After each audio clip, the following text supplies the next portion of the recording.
मिलकर बोलेंगे hallelujah. Hallelujah. सबको शबत शलोम। शबत शलोम। आमीन। आमीन। शबक अदनोई। शबक अदनोई। बारूक खता अदनोई। बारूक खता अदनोई। एलोहिम मेलक के गुलाम। एलोहिम मेलक हो गुलाम। अशर के देशेनु। अशर के देशेनु। हालेलुया। हालेलुया। एक दूसरे को आप शबत शलोम बोलें और शबत शलोम की एक दूसरे को आशीष दें और सारी महिमा हम यीशु के नाम को देते हैं। मैं अपने सब भाई बहनों को शबत शलोम बोलता हूँ जो फेसबुक के ऊपर हमारे साथ इन बातों को सुनते और सीखते हैं। जो हमारे आशीष दे वो जहाँ भी है यहोवा का योग उनके जीवन के ऊपर बना रहे। मिलकर बोलेंगे हालेलुया। हालेलुया। तो आज एक बार फिर हम बिब्लिकल बातों को सुनने के लिए यहोवा की हजूरी में है, उसकी उपस्थिति को महसूस करते हैं कि वो अपने लोगों के बीच में है। तो पिछले दिनों से हम शोफर के ऊपर स्टडी कर रहे हैं और आज और बहुत सारी बातों को हम सीखेंगे और मैं विश्वास करता हूं कि हम आशीष पाएंगे। लेकिन उससे पहले हम अपनी क्लास को जैसे शुरू करते हैं वचन संहिता 119 से, और मैं चाहता हूं कि हम वचन संहिता 119 का अंगीकार करें और अपनी क्लास को शुरू करें।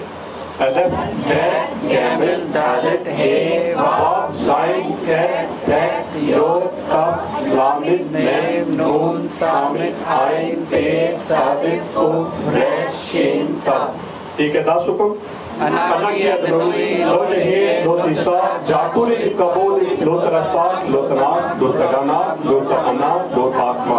सात परब यौम फसाद यौम मसूद यौम रशीद यौम शबूत यौम पुरवा यौम कपूरीन यौम सकोर। शमा इस्राएल की प्रार्थना। शमा इस्राएल अडोनी एलोहिम अडोनी का बाहाका अलग अडोनी एलोहिका बिकॉल लिखता बिकॉल नक्शेका बिकॉल मौत। यरूशलेम की शांति के लिए प्रार्थना। शलोम यरूशलेम यशलो अफ्रीका यही शलोम अफ्रीका शलोम मनोतिका। अबीनू की प्रार्थना। अबीनू शबा शबाइन के करे शिल्पा काबू मलकुत खान याद से रहसन खान के वश शमाइन के पहाड़ी शिकले कम कुकेलू जनाबू हयो मुझसे नक लानू अलकताइनू कैफे शसूल की गम अनकनू लाखों के लानू बेहल तेरे नू लेते मिसियों कीम खाजे नू मीर हरा की रेखा मनु लाका बेया के बुरा बेया ते पेट ले और ले और आमीन आमीन। मिलकर बोलेंगे हालेलुया। युद्धे बाप है सबको शबत शलोम। हम सारी महबात जलाल यीशु के नाम को देते हैं। बिब्लिकल बातों को हम सीखते हैं। शबात के दिन आप जानते हैं कि शबात हमारे जीवन में शुरू हो चुका है।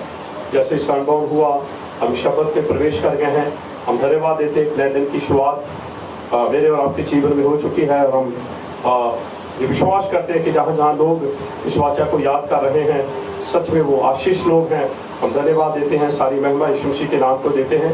क्योंकि कई दफ़ा हम बाइबल के अंदर बहुत सारे लोगों से ये बात सुनते हैं कि यीशु ने कहा कि मैं सब्बत का मालिक हूँ, पर उसने ये नहीं कहा था कि मैं सब्बत को टा रहा हूँ।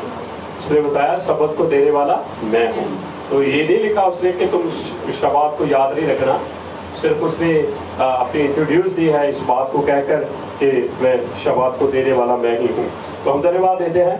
अगर हम शबात को मनाते हैं, शब्द को मनाते हैं, तो हम यीशु को ही महिमा देते हैं, हम यीशु को ही आदर देते हैं। क्योंकि यीशु मसीह की आज्ञा है और वचन के अंदर लिखा है जो वचन को तुच्छ जानता है वो नाश हो जाएगा और जो वचन को आदर देता है वो ऊंचा किया जाएगा। तो आज हम एक बार फिर से वचन को आदर देने के लिए यहोवा की हजूरी में है। वचन संहिता 138 है, 2 वचन के अंदर लिखा, 2 और 3 वचन के अंदर जब हम पढ़ते हैं तो वहाँ ऐसे लिखा है 3 वचन के अंदर कि यहोवा ने अपने नाम से बढ़कर अपने वचन को अहमियत दिया है। मिलकर बोलेंगे हालेलुया। तो हम धन्यवाद देते हैं। आज एक बार फिर से हम बिब्लिकल बातों को सुनने और सीखने के लिए यहोवा की हजूरी में है। तो पिछले भाग के अंदर हमने 4 इब्रानी के जो शब्द थे उनको देखा था। हमने शोफर देखा था, हमने यरूशलेम देखा था, उनकी कैसे आपस में अटैचमेंट है, कैसे वो उनका कनेक्शन है। फिर हमने शोफर देखा था, उसके अंदर जो साउंड निकलता है उसको तुरुआ बोला गया है, उस आवाज़ को तुरुआ बोलते हैं।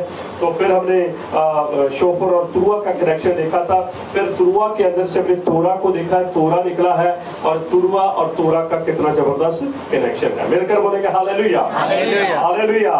तो आज कुछ कुछ फिर इब्रानी शब्दों से मैं चाहूँगा कि हम जहाँ पर जो ब्लैक बोर्ड व्हाइट बोर्ड के ऊपर लिखा हुआ उसको हम ध्यान से देखें, अक्षरों को पहचानें। मैं आप लोगों से चाहूँगा कि आप लोग मुझे वो उन अक्षरों को बताएं। पहले नंबर पे अक्षर कौन सा है वो? अलिफ। बोलिए बोलिए। अलिफ। और दूसरा? तो अल्फ इब्रानी भाषा के अंदर जो अल्फाबेटिक है वो कितने नंबर पे आता है अल्फ? बोलिए बोलिए। पहले नंबर। और ताब कितने पे? ठीक है, तो इसका अर्थ है यीशु मसीह ये कहता है शुरू भी मैं हूँ, अंत में मैं, आखिर भी मैं हूँ, आदि भी मैं हूँ, अंत भी मैं हूँ, अलफ भी मैं हूँ और ताब भी मैं हूँ। ठीक है, तो जब आप अलफ ताब कहते हैं तो इसका अर्थ है आप यीशु मसीह का नाम ले रहे हैं। यीशु मसीह का एक नाम अलफ ताब भी है। मैंने आपको पिछले दिनों में बताया था कि अलफ ताब की ट्रांसलेट वो कर ही नहीं सकता था, कोई किसी ने भी नहीं ट्रांसलेट की। जितनी भी भाषाओं में बाइबल को लिखा गया है, जहाँ बाइबल छपी है उसके अंदर अलफ ताब की ट्रांसलेट नहीं हुई और बहुत सारी जगह से तो अलफ ताब को हटा ही दिया गया है। लेकिन इब्रानी की भाषा में हम देखते हैं कि अलफ ताब जैसे रखा गया वैसे हम उसे बोलते हैं। तो ये जो वचन है ये जेनेसिस बराशीत उसका पहला अध्याय उसके चौथे वचन के हमने कुछ शब्दों को लिया है, लेकिन अगर पूरा हम वचन को पढ़ेंगे तो वहाँ ऐसे लिखा है वायामर रोही एलफ्ताब हे और कीतो ऐसे लिखा है। लेकिन हमने उसमें से सिर्फ एलफ्ताब और हे और को लिखा है। पहला अक्षर कौन सा है? और दूसरा? अच्छा, एक ये तो एक शब्द बन गया है जिसको हम बोलते हैं एलफ्ताब। लोग इसको प्रोनाउंस करते हैं इत। ठीक है, आगे हमने 4 अक्षरों का एक और शब्द लिखा है। पहले नंबर पे कौन सा है? दूसरा? और फिर तीसरा? और चौथा? आप बोलिए। ए अलिफ बाब रेश। फिर से बोले। ए अलिफ बाब रेश। ये बना हे और, बोलिए हे और। हे और। अब बोलो अलफ ताब हे और। अलफ ताब हे और। फिर से बोले अलफ ताब हे और। अलफ ताब हे और। अलफ ताब क्या है? बोलो। यीशु मसीह। अलफ ताब अपने आप में यहोवा है और यीशु मसीह ने कहा मैं बाप में से निकल कर आया, बाप में से निकल कर आया। तो मैंने आपको कहा है अलफ ताब जो है वो यहोवा है, क्योंकि जब हम यूना एक को पढ़ते हैं तो वहां क्या लिखा? आदि में क्या था? वचन। बोलिए बोलिए। वचन। तो यीशु मसीह ने कहा मैं बाप से निकला हूँ, तो यीशु मसीह क्या था? वो बाप से निकल कर आया। अलफ ताब, अगर हम यहोवा को अलफ ताब कहते हैं, हम यीशु मसीह को भी अलफ ताब कहते हैं। ठीक है, आगे है हे और। हे जो है जब किसी शब्द के आगे हे लग जाता है तो उस शब्द की जो वैल्यू है और बढ़ जाती है, वो खास हो जाता है, उसके ऊपर ध्यान दिया जाता है। तो जैसे हमने कहा हे, फिर कहते हैं और का अर्थ होता है रोशनी। हम जब नीति वचन 6:23 पढ़ते हैं वहां लिखा आज्ञा तो दीपक शिक्षा ज्योति। बोलिए बोलिए। शिक्षा ज्योति। जब आप हिंदी की बाइबल पढ़ते हैं शिक्षा है, और जब आप इंग्लिश की पढ़ेंगे वहां पर लॉ भी हो सकता है, लेकिन जब आप हिब्रू की पढ़ेंगे वहां पर तोरा आएगा। क्या आएगा? तोरा। तो इसका अर्थ है तोरा अपने आप में एक रोशनी है। तोरा अपने आप में एक रोशनी, और हर व्यक्ति को रोशनी की जरूरत। कोई आदमी बिना रोशनी के जीवित रह सकता है? नहीं। ना तो फिजिकल रह सकता है ना स्पिरिचुअल रह सकता है। अब जो समय चल रहा है, ना तो इंसान फिजिकल लाइट के बिना रह सकता है और ना ही स्पिरिचुअल लाइट के बिना रह सकता है, क्योंकि अंधकार जो है लोगों को पसंद नहीं है। इसीलिए यहोवा ने ज्योति को रखा। उसको पता था कि अंधकार किसी को पसंद नहीं आएगा, लेकिन जब ज्योति आएगी, जब रोशनी आएगी तो अंधकार चला जाएगा। जब हमारी जिंदगियों के अंदर तोरा आएगा तो फिर जो अंधकार है हमारा फिजिकल या स्पिरिचुअल वो हमारे जीवन से दूर हो जाएगा। सुने, अब हमने यहाँ क्या किया है, रेड अक्षर में कुछ लिखा हुआ नजर आ रहा है? ठीक है, पहले अलफ की हमने वैल्यू को निकाला है, जो स्टैंडर्ड वैल्यू है क्या है वो 1, और फिर ताब की 400, फिर हे की 5, हाँ बोलिए बोलिए, हे की 5 की 1 और रश की। इन 6 वैल्यू को हमने जब प्लस किया तो बोलिए बोलिए 613 ये 600 आ गया है। बोलिए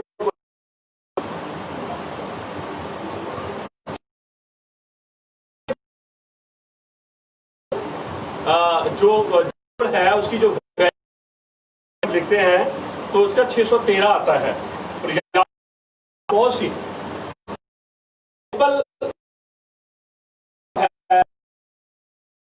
को खाया तो जरूर, साथ में उसने दिए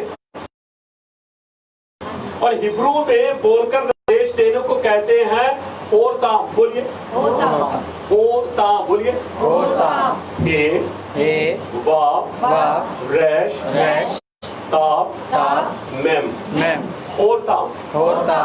अब जब होरताम लिखेंगे तो इसी के अक्षरों को आगे पीछे करके हम जब देखते हैं तो वहीं पर तोरा रखा, ये अपने आप में रोशनी है, वहीं पर तोरा रखा है। तो इसका अर्थ है एक तो नियम यहोवा ने लिखा कर दिए, लिख कर दिए, एक यहोवा ने मिलकर बोलेंगे हालेलुया हालेलुया। अब कहेंगे तो बाइबल में ऐसा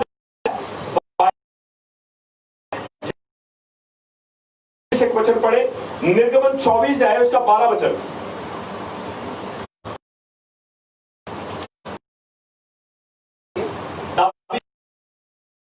मूसा से कहा पहाड़ पर मेरे पास आ जा और वहां मेरे पास रह और मैं तुझे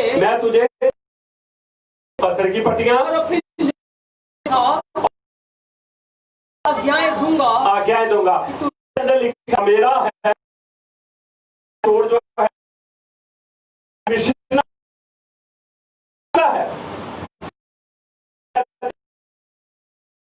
बहुत सारे लोगों को जिनको नहीं पता है और सच में गलत उसी समय में कहते हैं जब पता नहीं होता, लेकिन जब पता हो जाता है तब आप कहेंगे ना गलत, फिर आपके पास जवाब भी होगा उन बातों को बताने का। आप उनको बता सकते हैं जो कहते गलत है, एक्चुअली गलत नहीं है, क्योंकि मिशना शब्द भी बाइबल में से निकला है और बाइबल के अंदर ही हमने इस बात को पढ़ा है कि यहोवा ने कहा एक तो मैं तुम्हें पट्टियां दूंगा और मैं फिर तुम्हें आज्ञा भी दूंगा और तुम्हें लेकर भविष्यता भी दूंगा। लेकिन अगर हिब्रू में पढ़ेंगे तो मैंने आपको पहले बताया होरताम लिखा है, होरताम का अर्थ होता है बोलकर निर्देश देने और बोलकर आज्ञा देने। तो इसका अर्थ है यहोवा ने लिखत में भी तोरा दी और औरल तोरा। मिशना के अंदर गमेरा के अंदर कुछ है, वो कहते हैं कि ये औरल तोरा है जो मूसा ने बोलकर यहोवा से कर हमें कर बोलेंगे हालेलुया। हम कहते हैं अलफ्ताब अगर या यीशु है तो फिर रोशनी है ना वो, और रोशनी को हिब्रू में बोलते हैं और बोलिए और जैसे बोले आपसे बात करता हूं कि खोल दिया है तब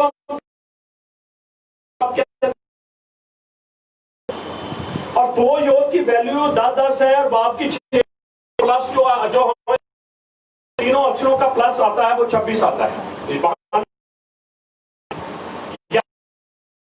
है एलफ का तो आप लोगों को पता है जी यहोवा है, लेकिन ताब आती है ना, ताब में थोड़ा सा कंफ्यूजन आती है आदमी को। यह ताब जैसे एलफ के अंदर हमें 26 मिलते हैं ना, ताब के अंदर भी 26 मिलते हैं। अब हम कहेंगे 26 कैसे मिलते हैं? ताब के अंदर हम जोड़े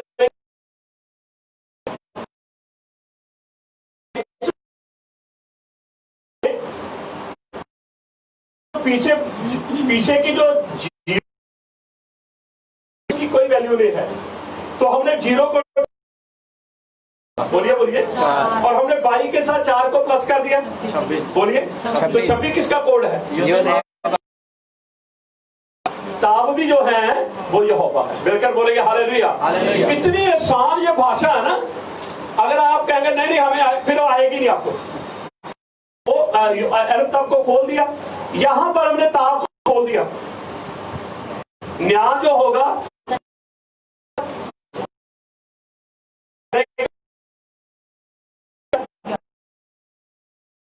सच्चा न्याय होगा।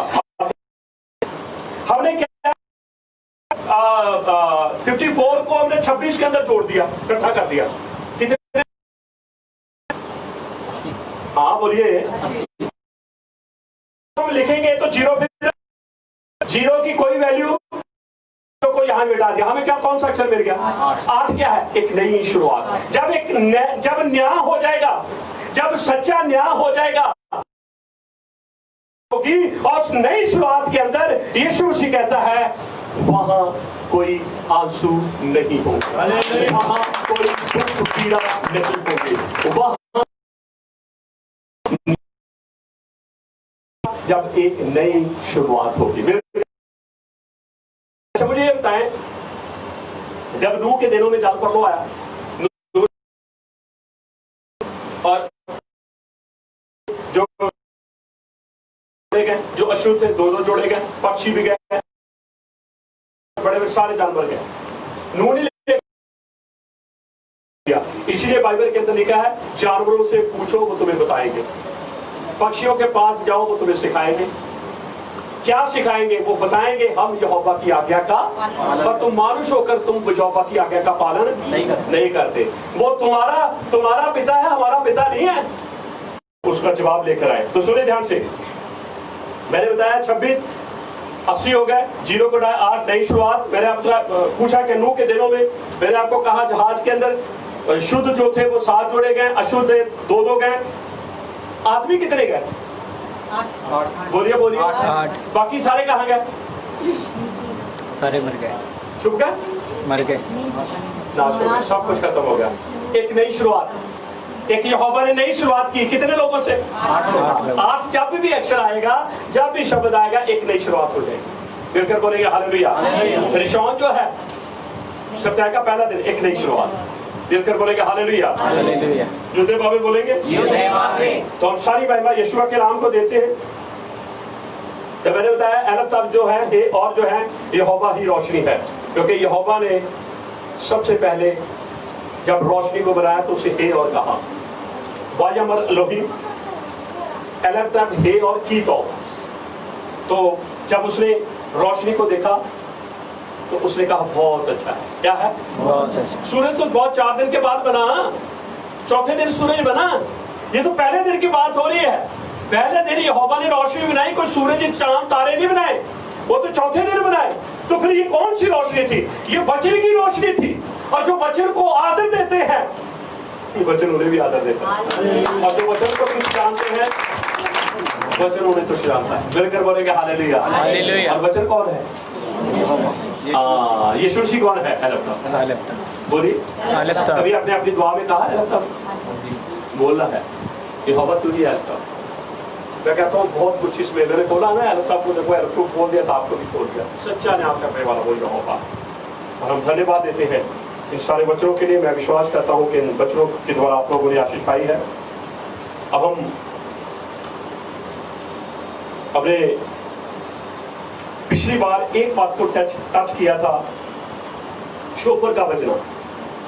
ठीक है, तो हमने ग्रंथिया की पहले ग्रंथिया उसका 15 51 और 52 वचन को पढ़ा था और हमने उस बात को बताया। मैंने आपको बताया 7-8 बातें हैं जो मैं आपको बताऊंगा। मुझे लग रहा है कि इस बार ये क्लोज होगा, अगली बार फिर इसका एक भाग और हो जाएगा, क्योंकि हम कुछ जो सीखना चाहते हैं, जो आपको बताना चाहता हूँ, उसमें बहुत सारी आप आशीष पाएंगे। मिलकर बोलेंगे हालेलुया। हालेलुया।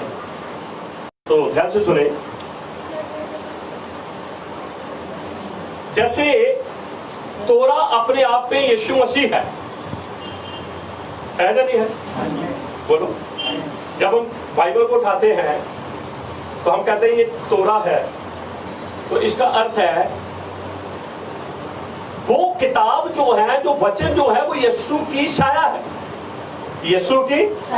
लेकिन आगे जाकर देखते हैं, जब यीशु आया, जब यीशु खड़ा हुआ ना, तो उसकी छाया आदमी की नहीं थी, उसकी छाया बाइबल की थी। किसकी थी? बाइबल। मैं बता रहा हूँ, एक तो आर्टिस्ट है, उसने ऐसे डिजाइन किया, ऐसे बताया है उसने। बाकी तो वैसे तो छाया ऐसी इंसान वाली होगी, लेकिन वो ये दिखाना चाहता था पहले छाया था, अब हकीकत में। समझ लग रही है आप लोगों को? पहले क्या था? छाया भी रख दी। छाया कैसे थी? बाइबल के रूप में, वचन के रूप में। लेकिन हकीकत में क्या है? वो इंसान बन गया। तो मैं ये कह रहा हूं, जब वो इंसान था तो उसकी छाया हम वचन के रूप में देख सकते हैं। मिलकर बोलेगा हालेलुया। हालेलुया। मैं चाहता हूं एक दो वचन जल्दी से पढ़े, यूहन्ना 5 25 और 28 वचन, 2 वचन रीड कर दीजिए। मैं तुमसे सच सच कहता हूँ, यीशु मसीह ने कहा मैं तुमसे सच सच कहता वे हूँ। समय आता है कहता वह समय आता और है, अब है कहता अब भी है, जिसमें जिसमें मृतक एलोहिम के पुत्र का शब्द सुनेंगे। किसके?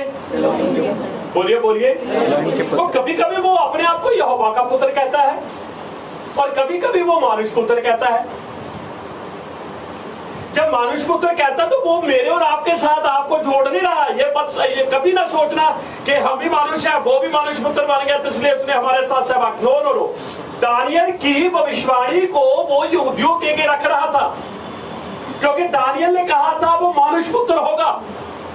तनाख जो है, तोरा जो है, वो इस बात की गवाही देती है कि यीशु मसीह मानुष पुत्र होगा। जब वो मानुष पुत्र कह रहा था तो आज जो आज इस वचन की जो ट्रांसलेट करते हैं या व्याख्या करते हैं वो ये कहते हैं, देखा जैसे हम इंसान के पुत्र है वो भी इंसान का पुत्र। नो नो नो, वो उस भविष्यवाणी को पूरा कर रहा था। कौन सी भविष्यवाणी?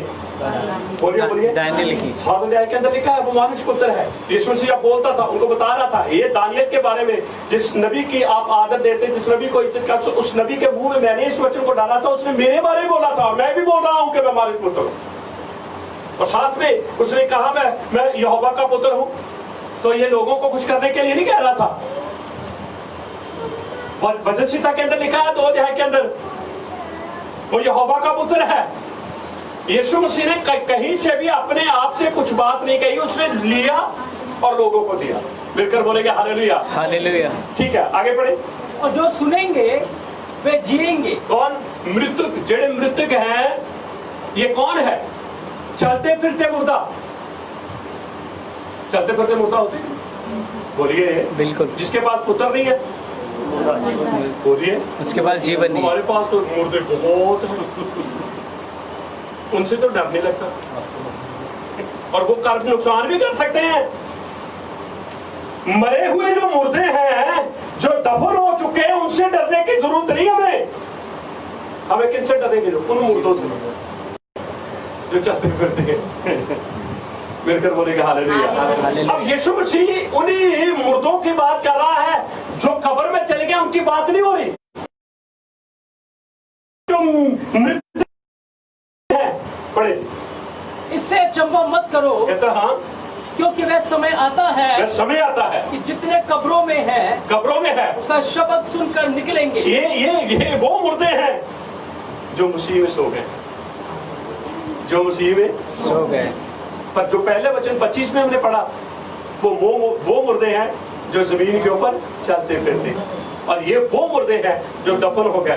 कहता वो भी जो चलते फिरते हैं, जब वो भी मेरा वचन सुनेंगे वो भी जीवन पाएंगे, और जो कब्रों में चले गए हैं जब वो भी मेरा वचन सुनेंगे और वो भी जीवन पाएंगे। मिलकर बोलेंगे हालेलुया हालेलुया। क्योंकि उनको रोशनी की जरूरत है ना। तो यीशु मसीह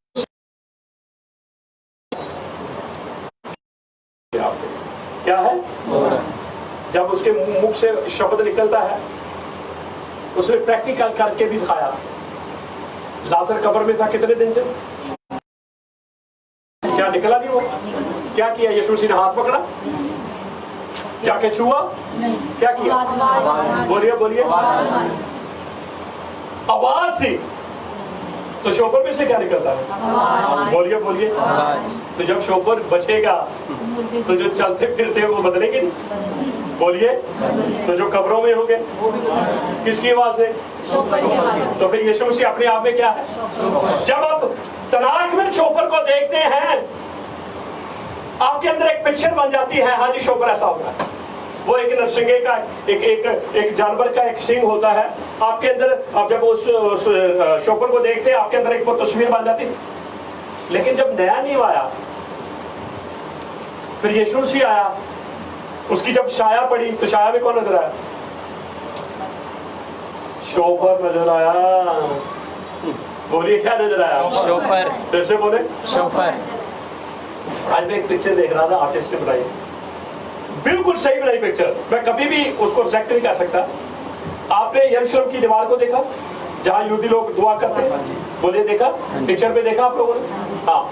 तो एक सफेद वस्त्र पहने हुए, उसकी बैक साइड दिखाई, ठीक, और चेहरा नहीं उसका दिखाया, और उसकी छाया दिखाई।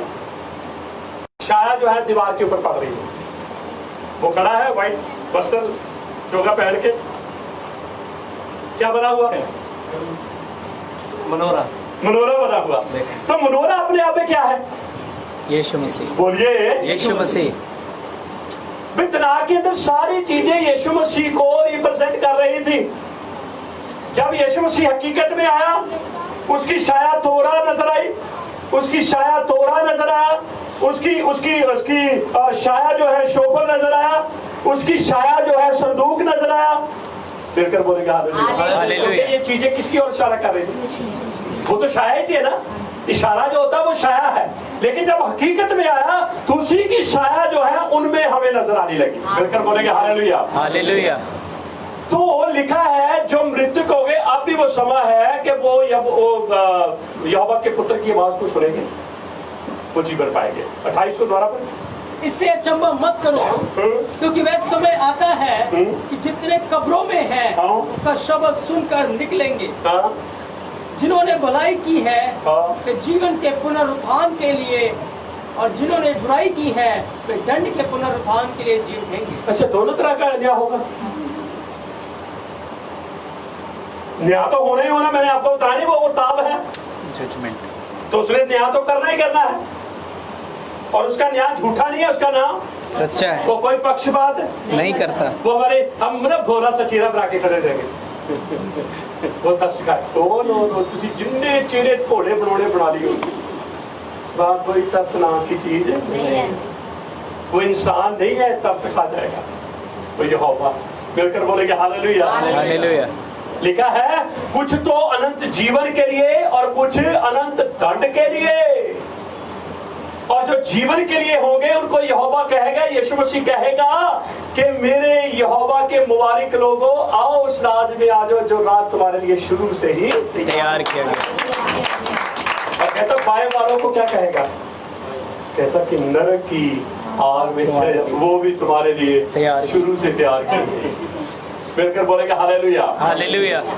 तो शोफर क्या है अपने आप में? यीशु मसीह। बोलिए यीशु मसीह। फिर इतना कुछ सुनने के बाद भी आप फैसला लेते हैं भी क्या है? जब यीशु मसीह आया, उसकी छाया में कौन नजर आया? शोफर। बोलिए बोलिए शोफर। फिर से बोले शोफर। और शोफर के अंदर से क्या निकलता है? आवाज। और आवाज को क्या कहते हैं? तरुआ।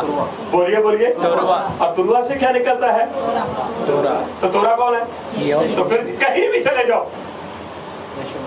कहीं भी चले जाओ, आपको बाइबल के पहले अक्षर से लेकर एंड के अक्षर तक आपको यीशु ही मिलेगा। आमीन। क्योंकि इब्रानी के अंदर पहला अक्षर जो बाइबल का है वो बैत है। क्या है? बैथ। फिर से बोले बैथ। उत्पत्ति 1:1 का वचन जो है पहला बरशीत बैत से, और बाइबल की आखिरी किताब प्रकाशित व्याख्या एंड जो है आमीन से। किससे? आमीन से। और आमीन जब बोलते हैं तो ना का साउंड पीछे आता है। किसका? ना का। फिर से बोले ना। हमने ना को भी खींच लिया और पहले वचन को भी खींच लिया, आखिरी वचन को खींच लिया, दोनों को जोड़ दिया, बन गया बैन। बैन। और बैन का अर्थ क्या है? पुत्र। बोलिए बोलिए पुत्र। ये पुत्र कौन है? यीशु मसीह। फिर से बोले यीशु अब मसीह। वो पुत्र ना समझा कि छोटा सा बच्चा है, आप उसे गोद में लोरियां दे रहे हैं। जी नहीं, हाँ कई दफा ऐसे ही है ना, पुत्र जब पुत्र का नाम आता तो हम क्या सोच रहे?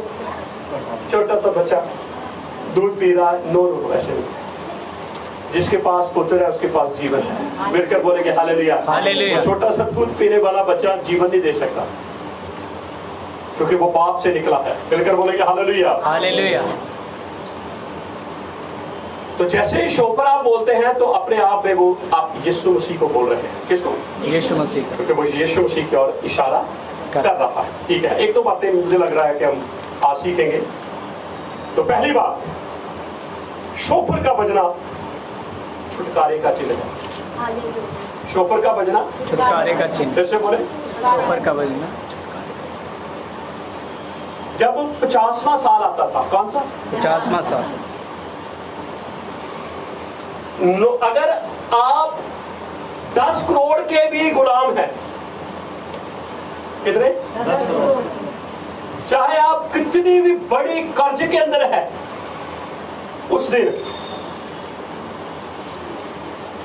सारा कुछ आपका क्षमा कर दिया जाएगा। और क्षमा होना एक बड़े छुटकारे की ओर इशारा करता है आमीन। कि जिन चीजों के हम गुलाम थे और उसको बोलते थे जुबली, बोलिए जुबली, फिर से बोले जुबली। हमारे चर्च हमारी इस जहाँ शुरुआत कर रही कि हमारी सिल्वर जुबली जो है बड़ी जल्दी हम सेलिब्रेट करेंगे इसी साल के अंदर। पूरे 25 साल हो गए और 25 साल को क्या बोलते हैं? सिल्वर। हाँ बोलिए बोलिए, सिल्वर जुबली। और 50 को गोल्डन। हाँ, कभी गोल्डन भी बनाएंगे, लेकिन हम जल्दी सिल्वर जुबली बनाएंगे और अच्छा भोजन करेंगे। थोड़ा सा माहौल जो है वो चेंज हो जाए। मिलकर बोलेंगे हालेलुया। हालेलुया। तो हम सारी महिमा यीशु के नाम को देते हैं। शोफर का बजना, बोलिए शोफर का बजना, फिर से बोले, शोफर का फिर बजना, से बोले, शोफर का बजना, किसका चिन्ह है? छुटकारे का, बोलिए बोलिए, छुटकारे का, फिर से बोले। छुटकारे का। आपको पता है यीशु मसीह आया क्या करने के लिए? छुटकारा देने के लिए। वो कहता है यहोवा का आत्मा मुझ पर, मैं बंधुओं को क्या करने आया हूँ? आजाद करने आया हूँ, छुटकारा देने आया हूँ। वहां तो शोफर बजाकर छुटकारा होता था, वो यीशु मसीह की ओर इशारा करता था। और एक दिन हकीकत में आकर यीशु मसीह ने इस बात को साबित कर दिया कि यहोवा का आत्मा मुझ पर है और मैं बंधुओं को छुड़ाने के लिए। बिल्कुल बोलेगा हालेलुया। हालेलुया। फिर से बोले शोफर का बजना, शोफर का बजना, छुटकारे का चिन्ह है। छुटकारे का चिन्ह है। फिर से बोले, शोफर का बजना छुटकारे का चिन्ह है। लेविता 25 अध्याय 8 से 15 वचन। लेविता 25 अध्याय 8 से 15 वचन। और कुलसियां की जो पत्री है 1 अध्याय 13 से 14 वचन। आप छुटकारे का चिन्ह, ये छोटी बात नहीं है। शोफर अपने आप में मेरे और आपके लिए बहुत बड़ी आशीष है। दूसरी बात, शोफर का बजना पीड़ा और आंसुओं का खत्म हो जाना है, एंड है। जितनी पीड़ाएं आनी थी आ गई, जितने आंसू बहने थे बह गए। लेकिन अब शोफर जब बजा है तो मेरी पीड़ाएं खत्म हो गई और मेरे आंसू खत्म। बोलिए बोलिए, खत्म हो गया। ज्यादा टाइम तो भी हुआ नहीं, वैसे आधा घंटा। आप थोड़ा सा रहे मेरे साथ और आशीष पाए। तो दूसरी बात है शोफर का बजना पीड़ा और आंसुओं का खत्म हो जाना है। कहां पर लिखा है? निर्गमन 19 है 13 वचन। मैं चाहता हूं पढ़ लें जल्दी से। निर्गमन 19 है 13 वचन।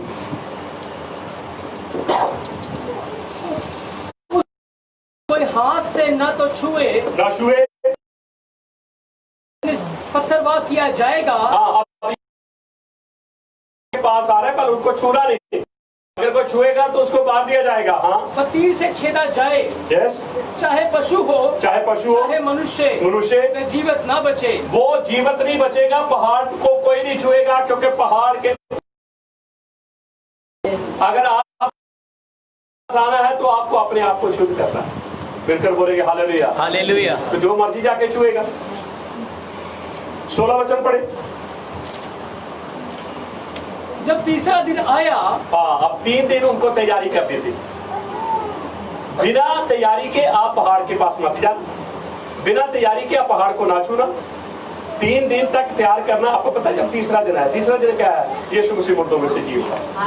अब आप पहाड़ को छू सकते हैं। मिलकर बोलेंगे हालेलुया। हालेलुया। ठीक है, आगे चले। बादल गरजने और बिजली चमकने लगी। क्या यीशु मसीह जब मुर्दों में से जी उठना था क्या हुआ? तो ये तो सारी चीजें हुई। पहाड़ तिड़क गए, कब्रें खुल गई, बड़ा बेडोल हुआ। कुछ भी नया नहीं है, सारा कुछ पहले से है। वो छाया है, यहाँ आपको हकीकत में नजर आ रहा है। लोग हकीकत को असली मानते हैं, छाया को नकली मानते। तो पहले छाया थी। मिलकर बोलेंगे हालेलुया। हालेलुया। बढ़े आगे। और पर्वत पर काली घटा छा गई। नरसिंह काली घटा जब छाती है तो क्या हो जाता है? अंधेरा हो जाता है ना। तो यीशु मसीह के समय में तब हुआ तो है सारी चीजें। कुछ भी तो ऐसी चीजें नहीं छुपी। आगे फिर नरसिंगे का बड़ा शब्द हुआ। क्या बजा? नरसिंगे शोफर की आवाज आई। शोफर की आवाज आई। जैसे वो शोफर की आवाज आई, वहां पर एक बड़ा एग्रीमेंट हुआ। नीचे कलीसिया है, ऊपर यीशु यहोवा। नीचे दुल्हन है, ऊपर दूल्हा है, और दूल्हा और दुल्हन आपस में एक एग्रीमेंट कर रहे हैं। एग्रीमेंट पता है क्या है? 10 कमांडमेंट्स। दुल्हन को कहता है चोरी ना करना, बोलिए बोलिए, ना करना, कत्ल ना करना, व्यभिचार ना करना, झूठी गवाही ना देना, किसी की चीज का लालच ना करना, मुझे छोड़ और कोई यहोवा को करके ना मानना, मूर्ति पूजा व्यर्थ नाम ना लेना, चौथे दिन शबात के दिन को पवित्र मानना और अपने माता पिता का आदर करना। ये दुल्हन से वो एक दूल्हा एग्रीमेंट कर रहा। अगर मैं और आप सच में दुल्हन है तो क्या मैं और आप इस एग्रीमेंट के साथ हैं? अगर नहीं है तो अनाज्ञाकारी दुल्हन दूल्हे के साथ खड़ी नहीं हो सकती। मिलकर बोलेंगे हालेलुया। एक एग्रीमेंट, उनके आंसू खत्म हो जाएंगे, उनकी पीड़ाएं खत्म हो जाएंगी अगर उस एग्रीमेंट को वो आदर देंगे, उस एग्रीमेंट को वो अपने जीवन में स्वीकार कर लेंगे। 19 वचन पूरा पढ़े। फिर जब नरसिंगे का शब्द हाँ, बढ़ता और बहुत भारी होता गया, बहुत भारी होता गया, तब मूसा बोला और यहोवा ने वाणी सुनाकर उनको उत्तर दिया। हाँ, उनको शब्दों के द्वारा उन्हें उत्तर दिया। बहुत जबरदस्त नेशन थी, बहुत लोग थे, 20 लाख से ज्यादा लोग थे सारे पहाड़ के इर्द-गिर्द, और हर एक यहोवा की आवाज को सुन रहा था। में हमने देखा है शोफर का बजना छुटकारे का चिन्ह है, और फिर दूसरी बार देखा है शोफर का बजना पीड़ा और आंसुओं का खत्म हो जाना है। ये पीड़ा और आंसू जो है किसके है? यहोवा के अपने लोगों, क्योंकि यहोवा अपने लोगों में आ चुका था। और जब यहोवा अपने लोगों के बीच में होगा, क्या फिर पीड़ा रहेगी? क्या आंसू रहेंगे? इसलिए यीशु मसीह जब जमीन के ऊपर आया, उसने बुलाया सब गुनाह और बोझ से दबे हुए लोगों मेरे पास आ, मैं तुम्हें मैं तुम्हारी पीड़ाओं को, मैं तुम्हारे दुख को, मैं तुम्हारे क्लेश से मैं तुम्हें आजाद कर दूंगा। मिलकर बोलेगा हालेलुया, हालेलुया, हालेलुया, हालेलुया। बातें हम पुराने नियम की कर रहे हैं, लेकिन ट्रांसलेट हम नया नियम कर रहे हैं।